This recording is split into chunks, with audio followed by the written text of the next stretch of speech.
Welcome to the Confab Podcast powered by Sparkler Minds. This is Rahul. And this is Chris. And today we have a very special guest, Mr. Sanjeev Jolly, beloved CEO and principal of one of the finer CBSE schools in Dubai, GEMS our own high school al worker, our alma mater. Let's get into it.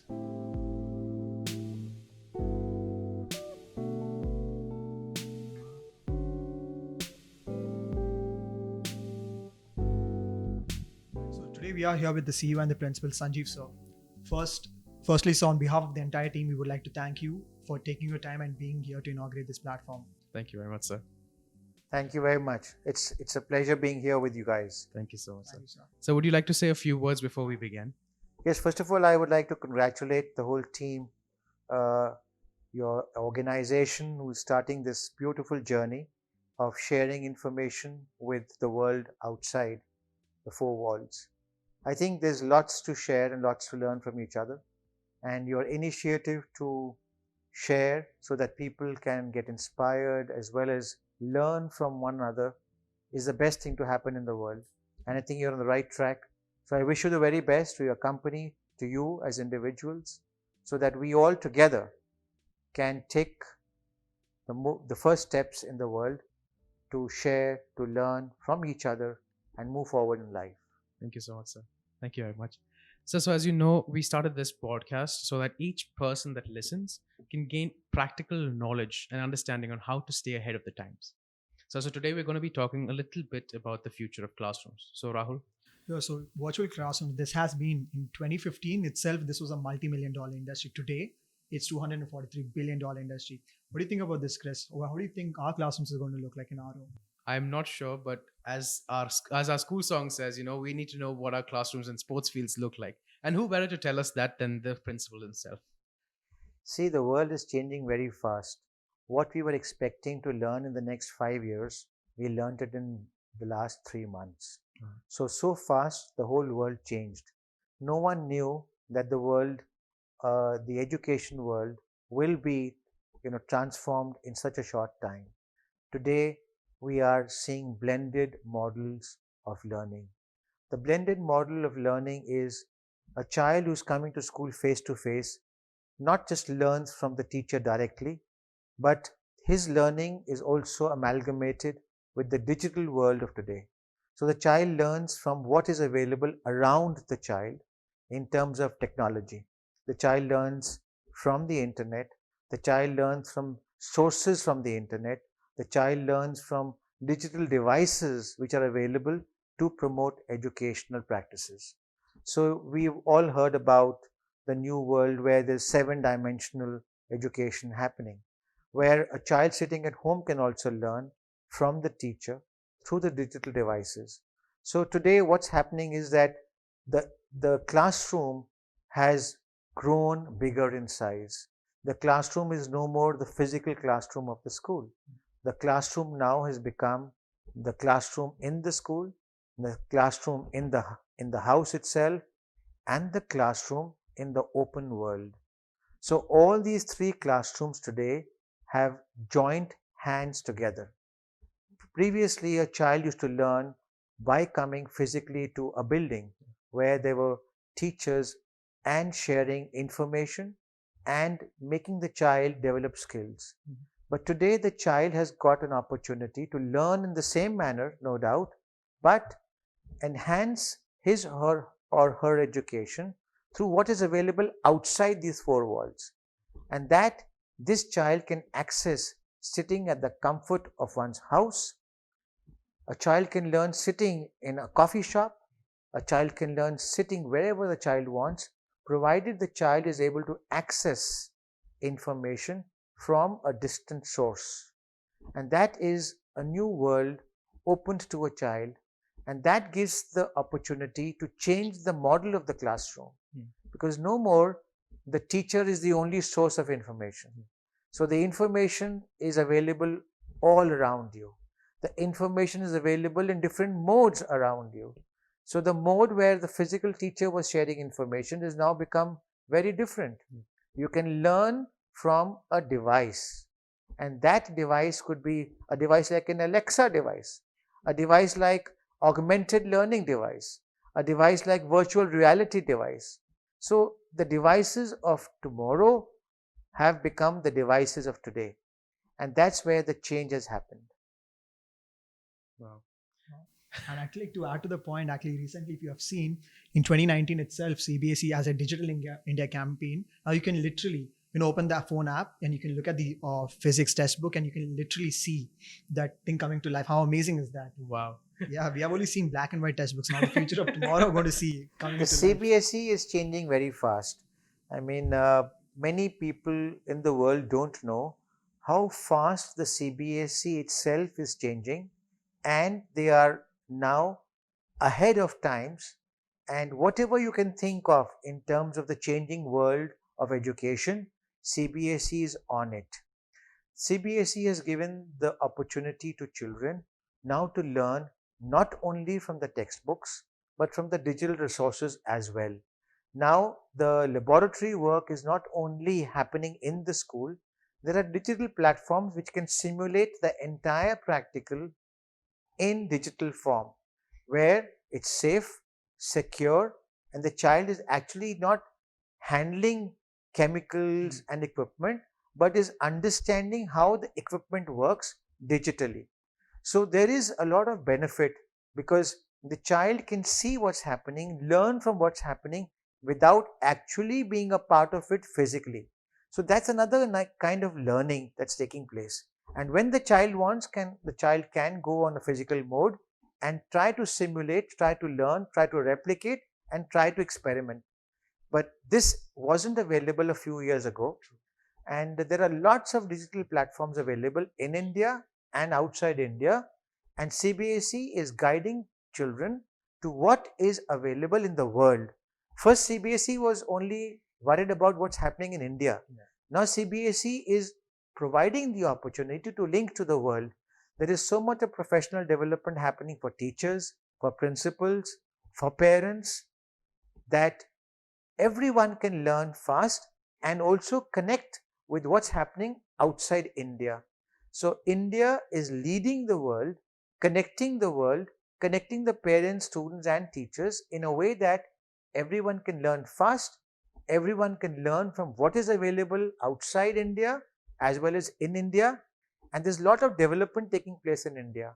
India is growing very fast to provide all that which is available in the world inside our country. Yes.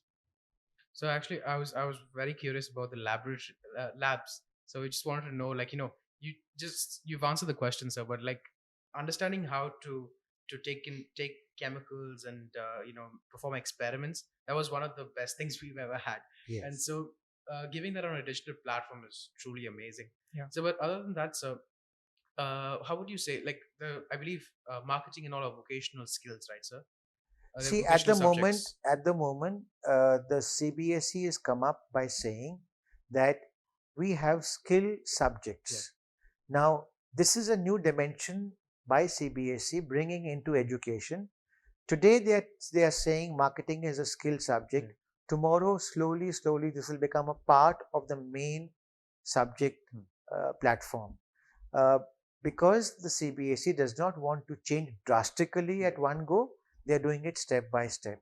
And that's the way how any advancement, any change should happen. There should not be a change which takes place drastically, because then it has its repercussions and no one knows exactly what the ill effects of a change will be. So it's always better to do step by step, and that's what CBSE is doing. So today you may have skill subjects as skill subjects, tomorrow they will be the core subjects. And therefore, the change is happening, and that's the plus of CBSE. And I'm sure that as soon as the parents find value, as soon as the children find value in what's happening, the skill subjects will no more remain skill subjects, but core subjects, as I said. And that's where it will be the change for the betterment of all. So I believe, like, once it becomes, even if it's even right now when it's a skill subject, because of the blended learning, there can be students who go out into the real world and actually market themselves, market products, and do projects like that. Is that possible, sir? Yes. See, we have to remember that India is a very big country. India does not have advancement everywhere in every corner. And it's a challenge for India. The population spectrum is very different from the population of many advanced countries. The challenges are different, and that's why our country has to move step by step. It cannot suddenly overhaul the entire educational system because it wants to take everyone together. It will go step by step so that people, those who are a little behind, get the time to update themselves and come along with the others. And therefore, those who are in a position to take advantage of the steps now being opened for everyone will be mostly those children who are from affluent backgrounds. And therefore, that's where the differentiation will be there. And that differentiation is there in the entire world. Advanced countries, developing countries, developed countries. Same way, children who are affluent, children who are in the middle class, children who are still catching up. And that's how the way of life is. But yes, the availability of everyone to take advantage of what is now available is there. And those who can should do it. Yes. I mean, in fact, India is like advancing a lot day by day. You can see a lot of education companies itself, like Vedantu, Byju's, Unacademy. Is there already a unicorn companies already? Yeah, when they're trying to bring all the students from across the world and bringing education for free, which is a very major step. And India is leading the education industry right now. Very true. I mean, in terms of results, in terms of engineers, in terms of doctors. What do you think? See, the doctors and the engineers were always there and will always be there from our country. But now the platforms are open towards IT industry, towards medicine, towards manufacturing, towards new products which are the need of tomorrow. And India is now ready to provide the platforms to the world because basically the strength of India lies in people. People who are hardworking, people who have a desire to succeed, people who are ready to discipline themselves and learn.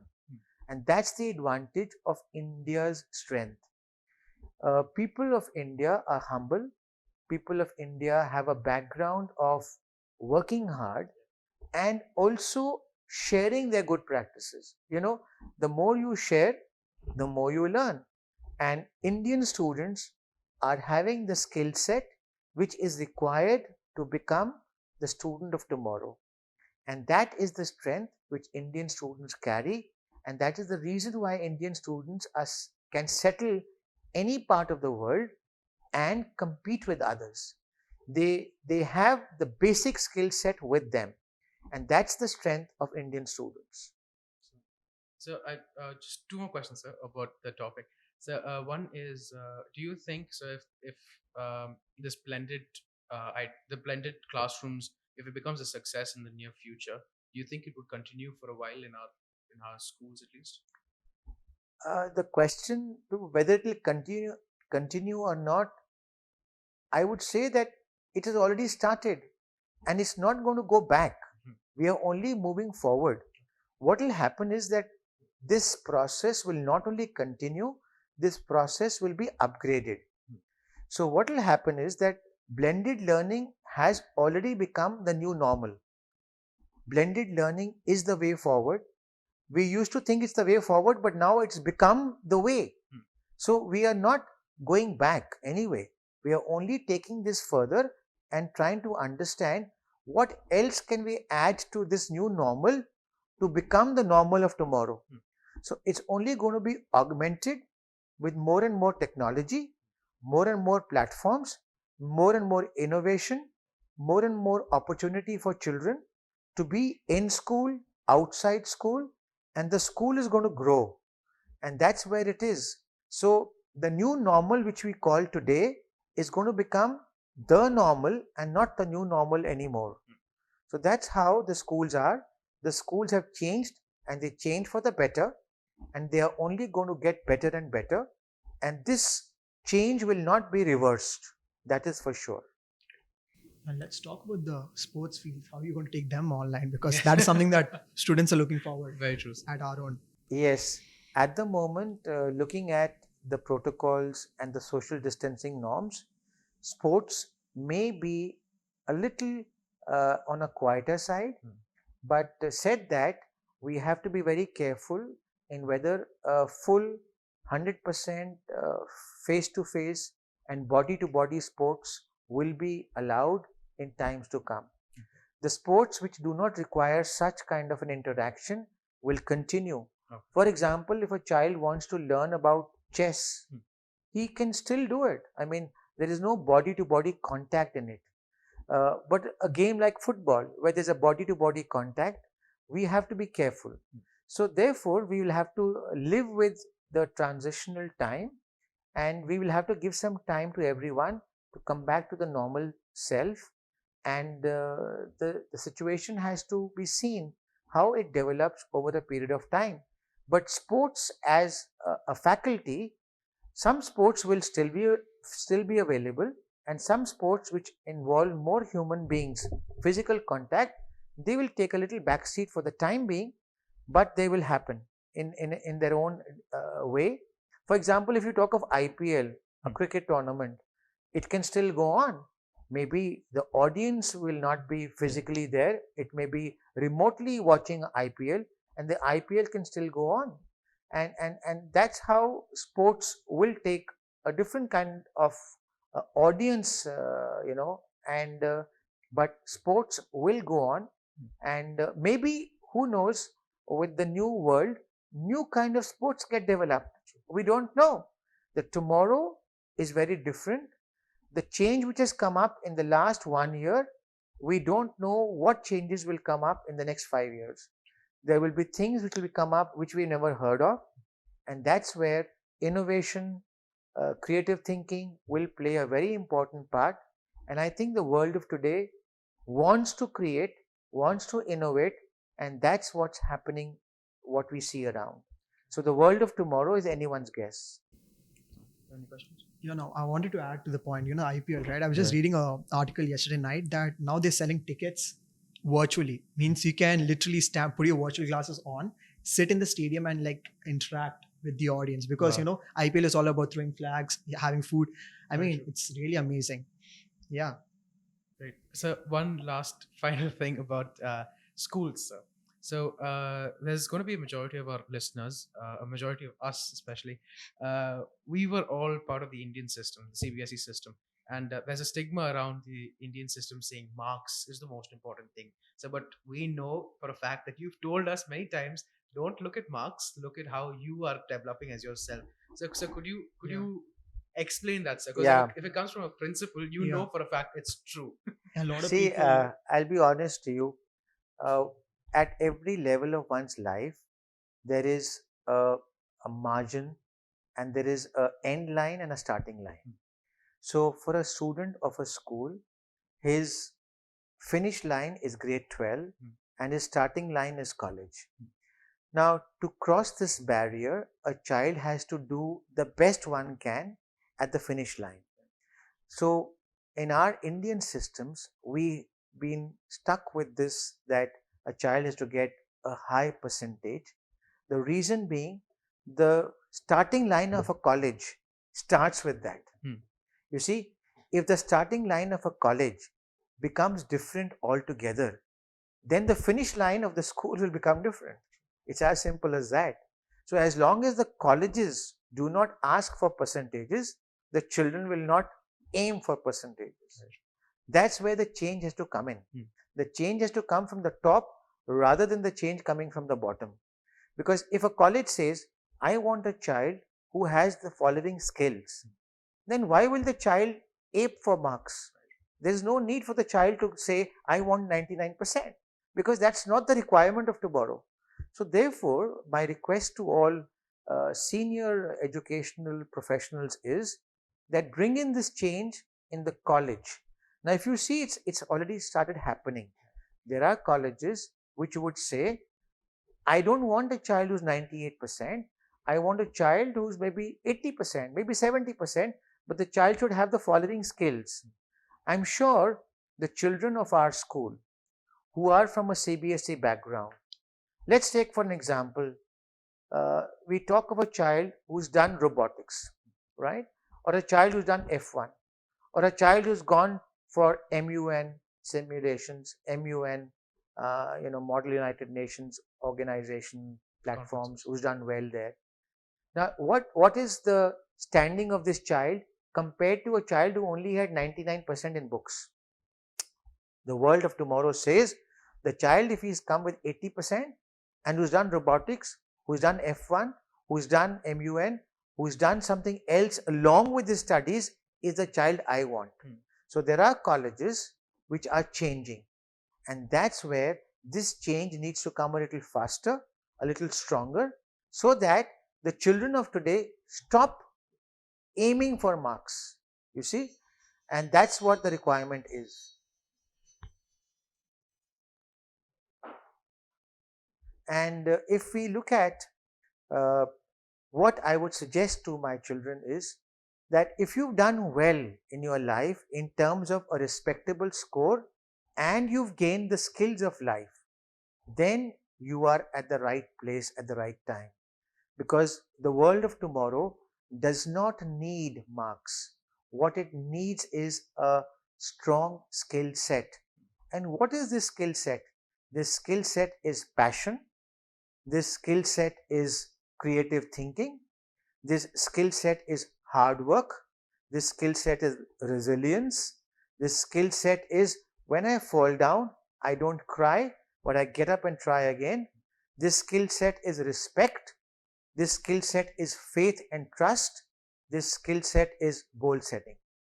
If this is what the child is doing day and night, and he comes back with 70% also, he will still be successful in life. Please remember that those who have done well in this world are not only the ones who got 99%, but there are more examples of children who have done even 50%, but they've topped the world with their success. I can recall one of my very close friends. In India, there used to be a company called Sucam Inverters. This company was developed by a very close friend of mine who actually came out of college in my class with about 70% aggregate. But this gentleman, my good friend, has made a company to the tune of 500 crores from a 70% student. How did he do that? I think his company would have been even worth more than that. How did he do that? Was not because he was a 99% student, but because he had the skill set with him. And that's where I'm talking about. And there are many more examples like that in India. There are many students who've gone abroad and done well. We know a lot of names. If I start the list, it will be an endless list. But what is the common framework, common parameter, common skill set of all of them? They all were passionate. They all were learners. They all didn't give up. They all kept their eyes on their goal. They all kept trying. And that is what is required in today's world. You have to have a goal in front of you. And sometimes the goal has to change. Sometimes plan A changes to plan B. But what's common factor, the common denominator is, I will not give up. That's the common denominator. I will try as best as I can. I will be creative. I will be innovative. I will be resilient. I will change my plans if required, but I will not give up. Now that is the lower denominator, and the uppermost denominator, whatever one may say. But if that is in you, you're successful in life. And at the end of the day, success is not about earning money. It's about happiness. And if you are happy with what you've done in your life, you're successful. And I think you boys who are doing something great in terms of fulfilling your dreams, you are doing something what you want to do, you're able to do, you're successful. It's not about always making money. Money will follow you. You don't need to follow money. You need to follow your dreams. And dreams which you see not while sleeping, but dreams which you see when you're awake. And you follow your dreams, and that's what success is all about. Today, a happy person is a successful person, not the one who has the most money. So I wish you happiness, and I'm sure success will follow. Thank you so much, sir. That was Yeah. inspiring. Yeah, I mean, yesterday even on Twitter, an IAS officer, he put his marks on Twitter to the public, and he said that he had just got 24 in chemistry, and today he's one of the biggest IAS officers here in India. I mean, marks don't, but skills do define yourself. Very It's true. very, very true. So we'll go to the Yeah, questions. we'll go to the tradition questions. Okay, so we'd like to ask you three questions as a tradition on our podcast. As we're starting this podcast, so it's a good tradition to start with. These questions are basically just to give the listeners the understanding of what makes a successful person. Like you said, sir, it's all about happiness and your skills and how you treat yourself. So, but we'd like to hear from you, sir. What were your ideologies and how you grew up, sir? So, From childhood, I always wanted to do well in my life. Mhm. When I was a child, I used to think doing well means earning a lot of money. This is what I thought when I was a child. But as I grew, my father, who was a very successful businessman, lost his business when I was in grade 7. He had so much of money that he could take 500 people in an aeroplane in 1970s, put them up in a five-star hotel from Delhi to Bombay, bring them back, and he had that money to spend on them. He was that rich. But when I reached grade 7, he lost it all. And then I started to realize that, is money making you happy? Is that what your aim should be? My father had everything with him, now he has nothing. And we are all growing up in a very difficult world. So what should I aim for? That was my thought process. And as I have grown from a child to an adult, I started realizing it's not about money. It's about what skills I can develop to become a happy human being. And then I learned that happiness is about sharing. It's about doing for others. It's about bringing a smile on someone else's face. So my happiness started by bringing a smile on my mother's face. I started, my college. I used to do my tuitions. I used to work hard. And then the first earnings that I had, I bought a sari for my mother, you know. And when I saw that happiness on my mother's face, I then realized how blessed I am and how blessed I am to have a family which values what we are doing. And this is what I wanted to do in my life, bring happiness on the faces of others.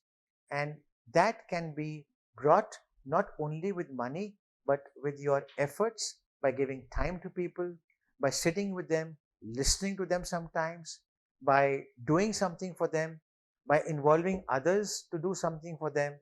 And when you see a smile on someone else's face because you did something for that someone, is what happiness and success is all about. So I made that as my aim of my life. And throughout my life, from childhood till today, I only try to do something for someone with whatever I have. So if my watchman asks me that, sir, I need help, I help. If my teacher asks me, sir, I need help, I help. If my parents or my family members ask me, I need help, I help. Whether this is a help in terms of doing some work for them, it's a help in terms of giving some money to them, it's a help in terms of sitting with them and spending time with them, it's a help. And as long as you're helping others, the smile that comes on their faces will give you satisfaction and happiness. And that's my goal in life. And I think I'm doing very well in that. So I think that's one thing that would set you apart from others, right, sir? Yes, I think you have to have something in you which sets you apart. And I have decided that wherever I can help, I will help. My father is no more. He passed away 2 years ago. But he taught us something very nice. He said, if someone asks you for help, and if you know inside yourself that you can help and you don't help, then you're doing damage to yourself and to society. But if you know that you can help and you are very clear about it, that yes, I can help, then just go out and help that person. The quicker, the better. When someone asks you for help, don't wait to help the person. Just help the person right away. And if there's something good that is going to happen with your help, do the good as quickly as you can and forget about it. And if there's something which you know can damage someone or hurt someone, try to think 100 times before you do that. I'm still trying to do that, and sometimes I'm successful in it, sometimes I'm not. But that's become my aim in life.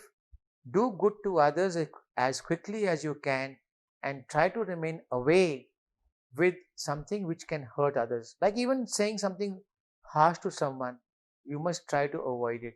I try my best, and 90% of the time I'm successful, but 10% I'm not. But I want this 10% to become 0%. And that's my goal in life, that keep trying to do good to others. And so the second question is that what is the motivation that makes you to do so? What drives you? Yes, that's a very good question. What motivates me to do well? That also comes from my family. My family has always taught me to be on the path of righteousness, on the path of godliness. And my motivation comes from my prayer. Whenever I sit down in front of my God, there's a voice which comes from my God to me, and that is, follow my path and you will be happy. And that's my motivation. My motivation is from my God. I believe that whatever my parents have taught me, to do good to others, to do the right things in life, whether something gets you on a higher platform with a wrong path, never do it. Don't worry about where you are in life, worry about where you were yesterday and where you are today. And therefore, my motivation comes from within, from my prayer. Carry on doing the good, and you are on the right track. And ultimately, when the time comes for me to go leave this world, I'll be happy because I followed the path of what God said to follow. That's my motivation. Very powerful, sir. So, and lastly, sir, what would be one advice that you would give your younger self? See, I would say that when I was young, I was very desperate to get things very quickly. Uh, Happiness, success, whatever I wanted very quickly. And if I have to tell my younger self, I would say, I would teach my younger self uh, the word called patience. You know, when we are young, we are very impatient. We want everything very quickly. But as you grow, you realize that actually there's a lot of time with you in life. But we don't see this when we are young. We feel as if we don't have time. So, my younger self, I would say, learn the art of being patient and give yourself time. Don't hurry up. If you believe in this line, uh, if you believe in this line that whatever happens, happens for good, and whatever is going to happen to you will happen, whatever you may think, because it's the destiny of God. Therefore, if you start believing in it, if you get something at the time when you want it, thank God for it. If you don't get what you want at the time when you ask, still thank God for it, because God will give you something better in time to come. So keep that faith and be patient and wait for that time to come for you. Happiness will be at your doorstep. You just have to believe in it. You have to wait for it and believe that God is there with you. So the path of righteousness, the path of godliness is the path which every young person should start believing in at a young age. If that person does believe in this, then he will see that his future is always happy, his future is full of roses, which he is asking for, provided he has patience, provided he has faith. Patience and faith are the two skills, the skill set that is the requirement of a human being towards his happiness, towards his ultimate goal, whatever it may be. If he is patient, if he is having faith and trust, then everything is possible. Everything. So I think even at this age, so when we're surrounded by technology and information. So I think patience is the most important thing. Because Yes. even if we order something on Amazon, we're right at the door waiting for it. It's going to take 5 days. We're going to just wait. Yeah. Even my See, mom is yes, the impatient sometimes. technology today is the way forward to connect, to become, aware of things, to learn the world. But patience is very much required, which I sometimes feel many young people don't have. So therefore, if you have that patience in you and the faith in you that it will happen, then everything is yours. Hmm. Just believe in it and wait for it.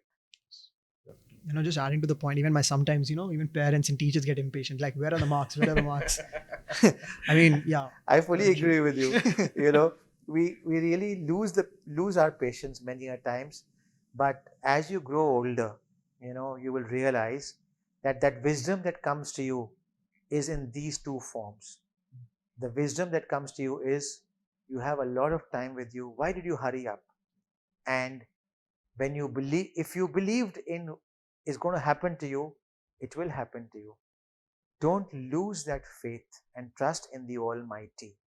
That trust in the Almighty will give you the trust in yourself. The trust in yourself will build your confidence. The confidence in you will take you forward with your critical thinking, your ability, your skill set. And that skill set is what you're looking for. So it's basically a bunch of dominoes. One step at a Absolutely. time. It is. It is. I've taken you from the upper to the lower, Yeah. and if you go from the lower to the upper, you're successful. Thank you so much, sir. Anything else you'd like to? I mean, that's it. I mean, we have got a lot of information today. Yeah, we got a lot of things. So thank you so much, sir. It was very, very inspiring. So thank you so much for joining us as our inaugural guest on our podcast. Before we close, is there anything else you'd like to add for our I listeners? just want to say that you boys are the future of tomorrow, and you have to remain strong Yes. because the world is going to change very fast. So one suggestion, one advice to all of you is don't be afraid because the world of tomorrow is anybody's guess. But what you will see tomorrow, you may not have seen ever before. So never be afraid of the uncharted territories, the unseen of tomorrow, which you will see in time to come. Don't get afraid. Keep your faith that everything will be all right. Everything is there to become all right. It's just a matter of time. And therefore, with your desire to succeed, with your faith in yourselves, God will always be with you. Just believe in it. That's all I would say. So to sum up, never give up. Always believe in yourself. Have patience and faith, and remember that it's not about the marks. It's not about what you've done before. It's about how you keep progressing. Right, sir? Absolutely. Thank you so Look much, at sir. your today. Yeah. If you're better today than what you were yesterday, then you're successful. That's all there is. Basically, in simple words, it's the skills, not the numbers, what we're talking about. It is. For all the CBSE students out there, yeah. This shall also change. Yes. Just give it a little time. Hopefully. Yes, sir. It will change. Oh, thank you, sir. Well, that was our principal and the CEO of our own high school, Alvarka, Mr. Sanjeev Jolly, on the Confab Podcast. This is Rahul. And this is Chris signing off till next time. Thank you, sir. Thank you very much.